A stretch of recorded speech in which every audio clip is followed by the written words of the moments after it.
Au bord de la grande mer bleue, là où le soleil caresse les toits colorés, vivait un loup très doux nommé Loupio. Loupio n'était pas un loup comme les autres. Il aimait les belles choses, les tissus soyeux et les couleurs vives. Chaque matin, en regardant la mer scintiller, il rêvait d'une petite touche d'éclat pour égayer ses journées. Il se sentait un peu simple et son cœur de loup sensible aspirait à un peu de fantaisie. La brise marine portait des parfums de fleurs et de sel, mais Loupio cherchait une odeur, une sensation, une couleur qui lui serait propre. Un jour, Loupio décida d'explorer le petit marché coloré de la ville de Baie des Lumières. Il y avait des paniers remplis de fruits juteux, des fleurs aux 1000 parfums et des étals débordant de trésors artisanaux. En passant devant une petite boutique tout en bois, son regard fut attiré par un objet posé délicatement sur une étagère en bois flotté. C'était un nœud papillon. Non pas un nœud papillon ordinaire, mais un mélange de bleu ciel, de jaune soleil et de rose corail, tissé avec des fils chatoyants qui semblaient capter la lumière. Il brillait doucement, comme s'il attendait Loupio. Le cœur battant d'excitation, Loupio acheta le nœud papillon. Il courut jusqu'à un endroit tranquille, près d'une petite fontaine où l'eau chantait doucement.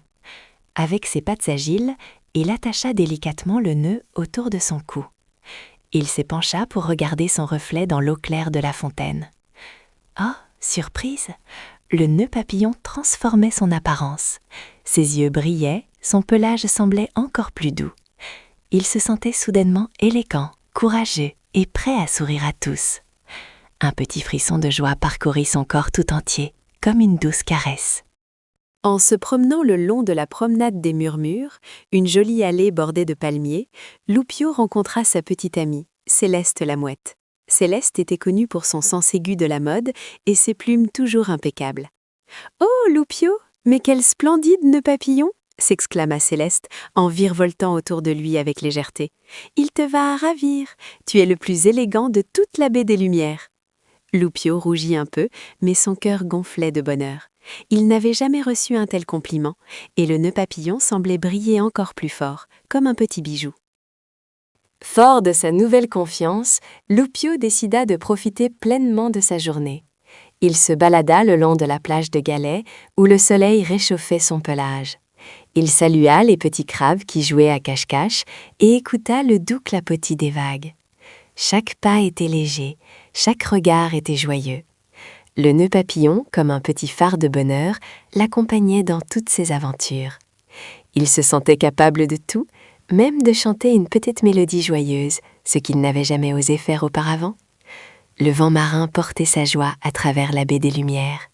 Lorsque le soleil commença à se coucher, peignant le ciel de couleurs orange et violette, Loupio rentra chez lui. Il retira délicatement son précieux nœud papillon et le posa sur sa petite table de chevet.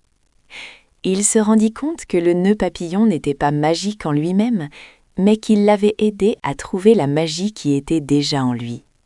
Une étincelle de joie, de courage et de confiance. Blotti dans son lit douillet, Loupio ferma les yeux, le cœur rempli de bonheur. Il s'endormit en rêvant de tous les beaux nœuds papillons qu'il pourrait un jour inventer, et de la beauté des couleurs qui l'entouraient.